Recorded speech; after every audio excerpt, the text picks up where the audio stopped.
Hey everybody, this is JDGaming back with my deck profile on the Water Synchro deck that I've come up with, tentatively named Psyncroak Monarchs. Punny name, of course, but basically, I'm going to do this deck profile the exact same way I normally do. I'm going to go through all of the choices as to why certain cards are in here, and then I'm going to do a quick recap that you're probably used to in style at the very end. So if you want to skip to that just listed deck profile, click the annotation on Treeborn Frog right there and you should be taken to that. Otherwise, sit back, relax, and enjoy the show, and I'll go over my reasoning as to why some of the cards are there. To start things off, we're going to play the heart and soul of our deck. We're starting off with 2 copies of Treeborn Frog. For those of you who don't know this old school card, it actually came out way back around 2005, right at the beginning of the GX era in a set called Shadow of Infinity. Treeborn Frog states that if you have no spell or trap cards, and you have no Treeborn Frog already on your field, if it's in your graveyard, you special summon it, and then you can use this level 1 non-tuner for any type of shenanigan that you would like to accomplish during your turn. So, for many years, this had been very popular in a deck called Frog Monarchs, where you basically would sacrifice the frog monster every single turn in order to bring out a monarch like Caius, the Shadow Monarch, or Ryza, and basically get rid of your opponent's cards and punish them for making their biggest plays. It also was a really powerful deck because it had its 2400 beater, which, well, the Monarchs were, that could then attack your opponent after picking away key parts of their combo. This is basically the same thing we're going to be doing with the Treeborn Frog, except now with more synchro monsters in our arsenal, we're actually able to go for those big extra deck cards, as well as revisit some of the themes that we have seen in previous Monarch decks. So we're going to start off with Treeborn Frog as our tribute engine. But we can't just play him and hope we're going to get him to the graveyard, especially with the speed of the metagames that you'll see today. So we're going to run 3 copies of Genex Undyne. This card basically says when you normal summon it, you can send a water monster, any kind, from your deck to the graveyard. So we're going to send Treeborn Frog for that part. Believe it or not, that part's actually the cost of this card's effect, which means even if your opponent effect failures you or breakthrough skills you, Fiendish Chains you, whatever, you're still getting that effect off, which is fantastic for you.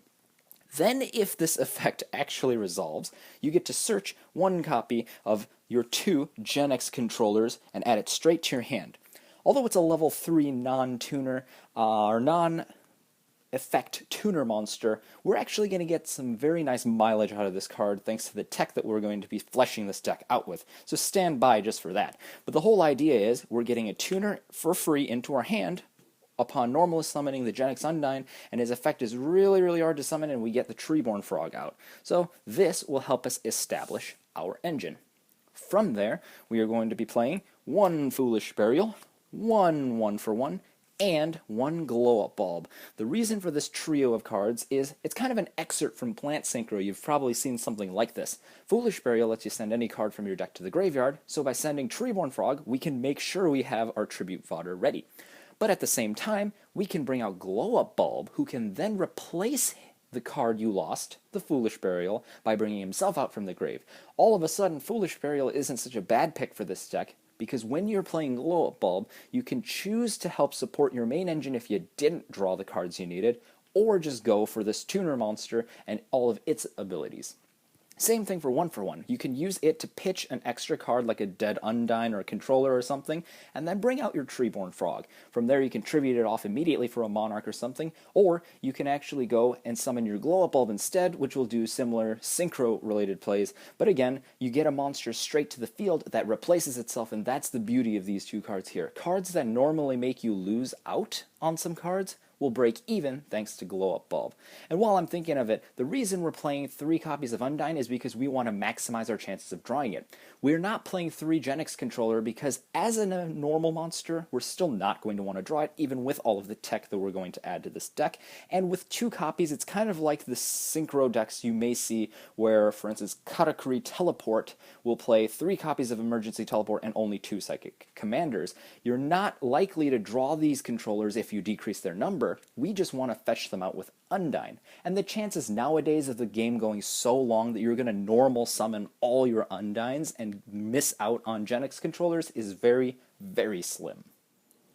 Now that we've set up our tribute summons, we can start throwing in the next key portion of our deck. Meet Salvage Warrior, everyone. For those of you who haven't seen this card before, it actually came out as a rare in Extreme Victory. You know, that set with Tour Guide and Tengu, so it's kind of easy to overlook this card. But basically, it's a level 5, 1900 attack warrior monster whose effect is, when it's tribute summoned, you can special summon one tuner monster from your hand or graveyard. Now, the fact that it could summon from your hand means that your opponent does not get a shot at defending against your play with the information as to where the tuner is coming from. Things in the hand just don't get targeted. It's just the way the game works. So for instance, when Trishula, Dragon of the Ice Barrier, or the Necros version hits the card in your hand, you're not actually getting the card targeted in your hand. So now you get to go and potentially play around your opponent's Mischief of the Yokai or Stygian Dirge or whatever. You basically get to choose your tuner once you've seen what your opponent is going to do, which gives you at least a little more flexibility in how you would like to go about your plays. Not the most relevant thing in the world, but it's still possible that that's something that may come up in a game, so it's good to know that that is an advantage of this card. But the whole idea of this is we are going to normal summon our Genyx Undyne. This sets up our Treeborn Frog in the grave so that we can tribute for the Salvage Warrior. For recall, Genyx Undyne will fetch us the Genyx Controller, an otherwise useless vanilla level 3 tuner monster. But in our hand, we can actually bring it out with Salvage Warrior, and now with 3 and 5, we can go for a variety of synchro monsters. First, using that glow-up bulb we used, that Treeborn Frog can turn into a Formula Synchron, letting us draw one card.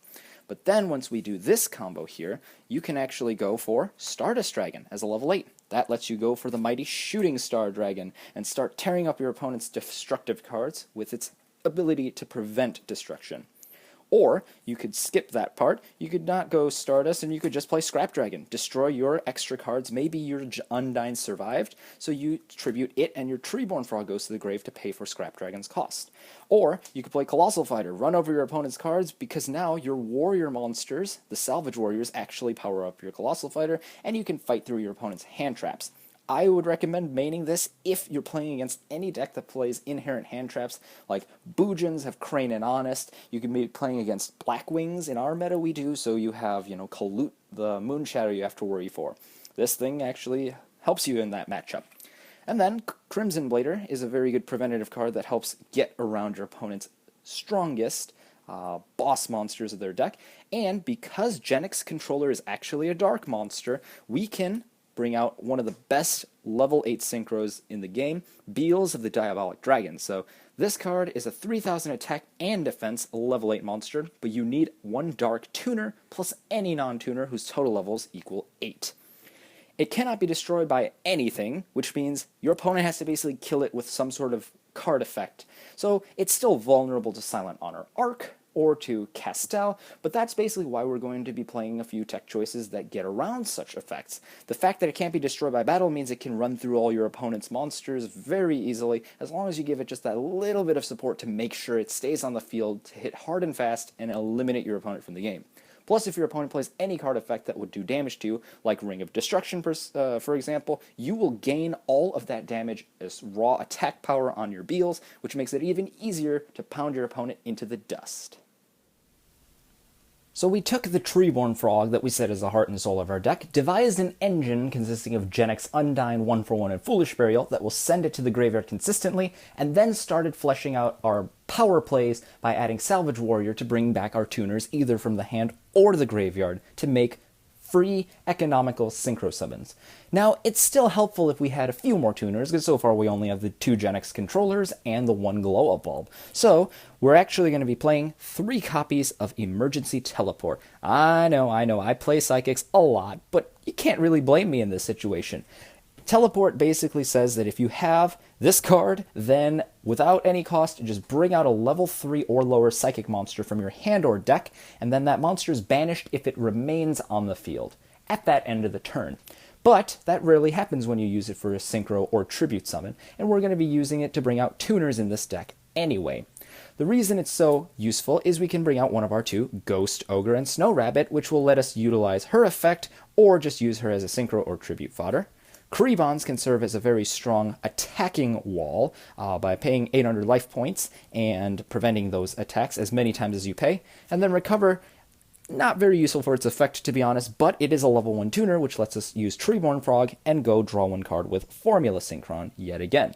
So why the teleport engine? I tried using the Lone Fire Blossom engine because I really do like Plant Synchro, but the problem was in this deck we're already establishing our core engine by using Genix Undyne, which is a normal summon, or Salvage Warrior, which is a normal summon, so there were just too many required normal summons to get this deck going, and I felt the best way to get the tuners out would actually be to special summon them straight to the field with teleport. So hopefully Ritual Beasts don't make this deck get hit over after Worlds is over here in 2015, but we won't know what happens until it actually does happen. But again, Ghost Ogre, some of you may not know, this is a newer card from Cross Souls. It's a hand trap that's similar to Effect Failure in that if your opponent activates a spell or trap that's already on the field, or a monster effect on their field, you can send this card either from the field or your hand to the graveyard to destroy that card. It doesn't negate the effect, but if it's a spell or trap, by the way the game works, if you hit a field spell or a continuous spell or trap, you're going to negate that card's abilities, or at least cause it to fizzle out. It will fail to resolve if it doesn't remain on board. So now you can get rid of your opponent's Gates of Dark World or Black Whirlwind, and they won't have the chance to resolve those powerful strategy moving abilities. So that's the purpose of the Snow Rabbit. Plus, if you use it for that ability, which you can, use even when it's on the field with Teleport's quick play spell attribute, you can actually bring this card right back from the graveyard with Salvage Warrior, meaning that you're not losing out when you get rid of your opponent's card. You actually kill your opponent's card as a 1-for-1 and then can bring this right back from your grave with the Salvage Warrior, which is fantastic. And then you can follow that up with a Synchro Summon, so then you just consolidate your free pluses. With these, we can obviously bring out level 8 Synchro monsters using the level 3 tuner, but with Kribons, we can bring out level 7s. The 3 I chose are Clearwing Synchro Dragon, Black Rose Moonlight Dragon, and Black Rose Dragon. So Black Rose Dragon, the original, doesn't need that much of an introduction, I feel. Basically, she's in here because you can destroy the entire field, which allows you to punish certain opponents who leave all their cards committed without any protection. And then, because you happen to have a glow-up bulb, especially once it's already used its once per duel effect, just banish the plant-type monster, flip an opponent's monster up, and do 2400 damage, which can end the game right then and there. Then we have Black Rose Moonlight Dragon, the newer counterpart from the manga. This thing, whenever it is synchro summoned, or your opponent synchro summons or special summons through other means, level 5 or higher monsters, lets you take one of your opponent's cards that was already special summoned and bounce it right back to the hand. So right when you play this card, you can spin away your opponent's Silent Honor Arc or Beals of the Diabolic Dragons. Cards that are hard to destroy, you just send right back to their hand. And anytime your opponent summons their monster, you can do that as well. It's a once per turn ability, but let's say you're playing against a deck like Dark World. Graphic comes back every turn, not if you just send it right back to the hand where it can't be summoned from. So very interesting card here that you can use to stop big threatening level 5 or higher monsters. And then Clearwing Synchro Dragon is another new card from Crossed Souls.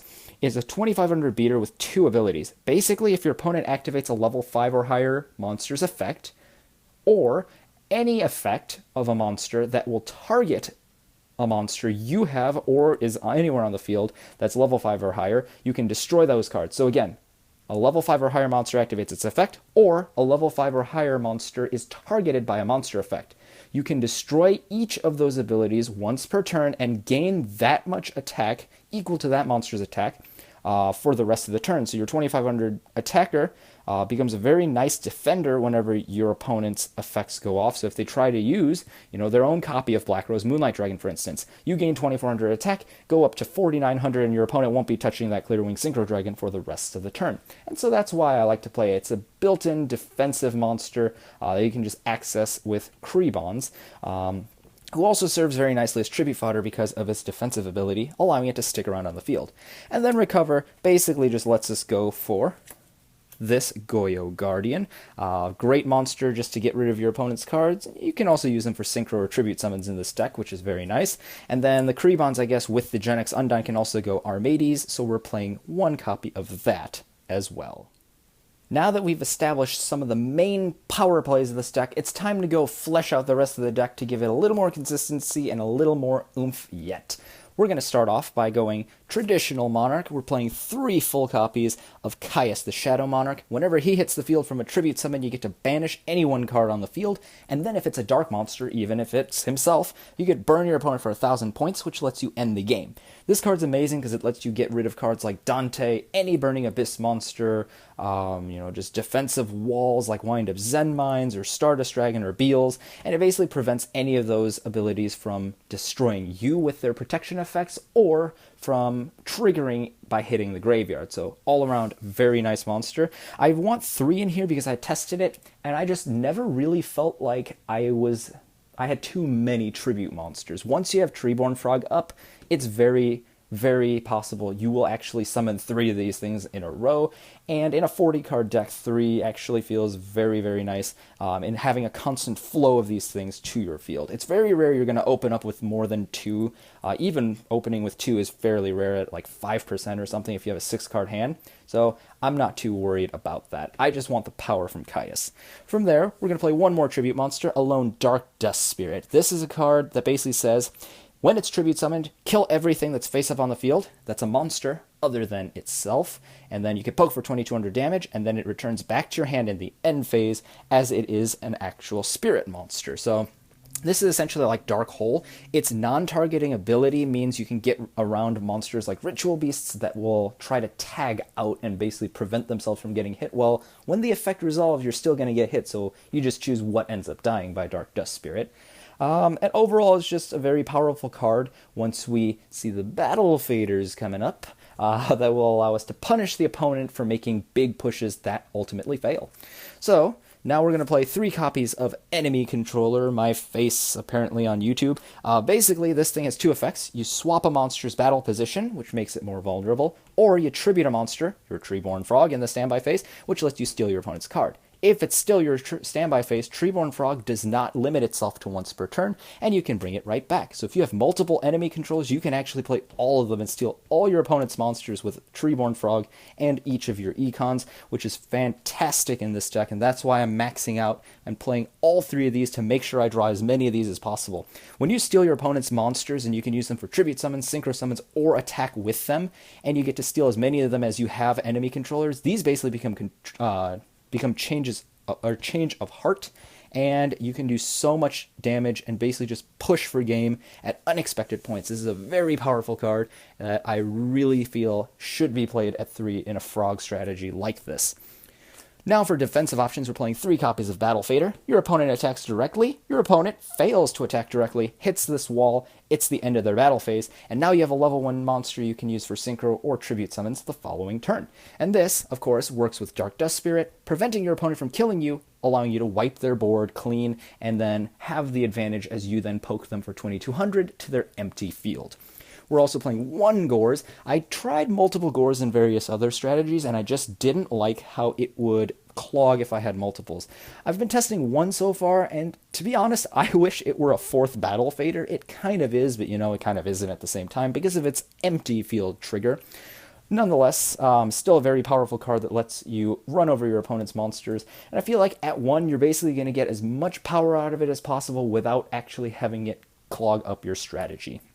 From there, 2 Effect Veiler let us, just like Ghost Ogre and Snow Rabbit, deal with opponent's threats like Silent Honor Arc and Castel, and then you can bring it right back for the Synchro Summon.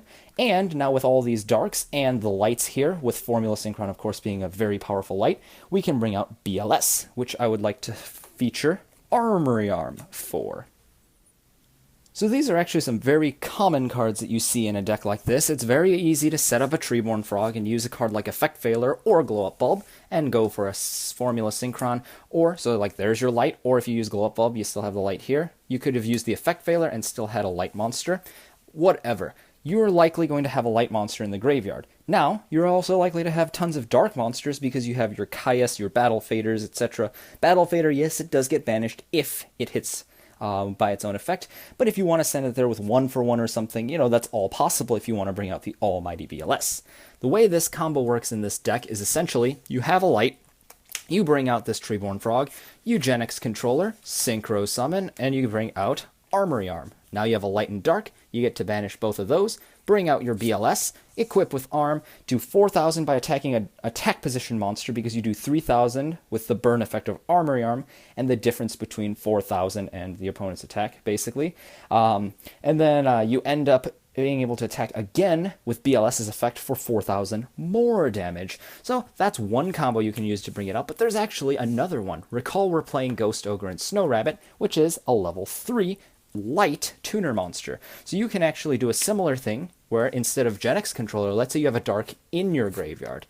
Just bring out the Treeborn Frog in your standby phase, bring out this either through normal summon or by teleport, sync them for the arm, and now you have a light tuner that can work with any of your dark monsters already in the grave to summon BLS, Armory Arm, OTK. Basically, if they leave 2 monsters in attack position or a monster and nothing else, and they have no defenses, they lose the game right there. Not the most consistent combo, to be honest, but if this thing is a freebie you can throw in your deck, and you can make Armory Arm this easily, there's absolutely no reason not to play this simple OTK side strategy.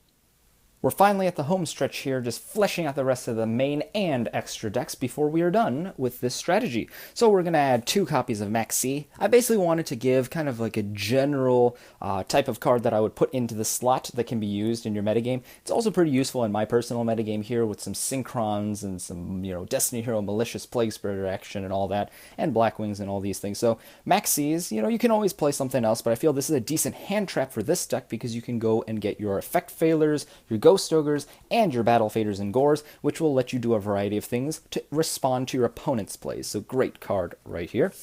There, we're going to play 2 copies of Forbidden Lance. This is to push through your plays through your opponent's breakthrough skills, compulses, Ring of Destructions, Phoenix Wing Wind Blasts, Fiendish Chains, or whatever other back row they decide to use. Especially note that the breakthrough skills affecting the graveyard can pretty much be stopped by this and few other great cards, so Lance is a very great option for that. And then, just 2 one-ofs. Allure of Darkness. This lets us get rid of extra dark monsters in our hand, so if Battle Fader or Gores is clogging, or you have extra copies of Gen X Controller that you search for free, wink wink, draw 2 cards for it, and yeah, just move on with your day. And then of course Raigeki, just get rid of your opponent's field, attack with your big setup that you can make in 1 turn, and then hopefully win the game off of that. Then to finish out the extra deck, we're just playing these 2 cards here, Leo and Mistworm. Leo is really easy to bring out because with enemy controller, you can steal your opponent's strongest monsters and use them for a synchro summon with your teleport, allowing you to get this big behemoth out. And then Mistworm is very easy to bring out because essentially, if you have a Treeborn Frog and an enemy controller, when you have the same type of Salvage Warrior play that you would normally expect to have, so where's that econ? There it is. Basically, all you have to do is Treeborn comes back, step 1. Treeborn goes bye-bye for enemy controller. Steal your opponent's monster, doesn't matter what it is, because now you bring back the Treeborn Frog, it's still in the standby phase, sacrifice your opponent's monster to summon Salvage Warrior, bring a level 3 tuner from either your hand or graveyard, sync them with the tuner, and you can bring out your Mistworm and get rid of 3 of your opponent's other cards and attack for 25, which could be a game-ending move. Leo works very similarly if you happen to have an emergency teleport, or again, you just steal your opponent's monster and just straight up use that as the synchro material itself. So for the quick deck profile, we are running 2 copies of Gen X Controller, 3 copies of Battle Fader, 1 copy of BLS, 3 Caius, 1 Dark Death Spirit, 2 Effect Failure, 3 Gen X Undyne, 2 Ghost Ogre and Snow Rabbit, 1 Glow Up Bulb, 1 Gores, 1 Krebons, 2 Max C, 1 Recover, 3 Salvage Warrior, and 2 Treeborn Frog. For the spells, we are running 1 Allure of Darkness, 3 Emergency Teleport, 3 Enemy Controller, 1 Foolish Burial, 2 Forbidden Alliance, 1 for 1, 1 Raigeki, and that makes a 40-card main deck. Reasoning is all in the previous part of the video if you've skipped that. Then for the extra, we play 1 Formula Synchron at level 2, 1 Armory Arm at level 4, 1 Armades at 5, 1 Goyo at 6. For 7s, we have Black Rose Dragon, Moon Rose Dragon, or Black Rose Moonlight Dragon, and Clearwing Synchro Dragon. If I can get that in there. that we'll have to do there. And then we have, for 8s, Stardust Dragon, Scrap Dragon, Colossal Fighter, Crimson Blader, and Beals.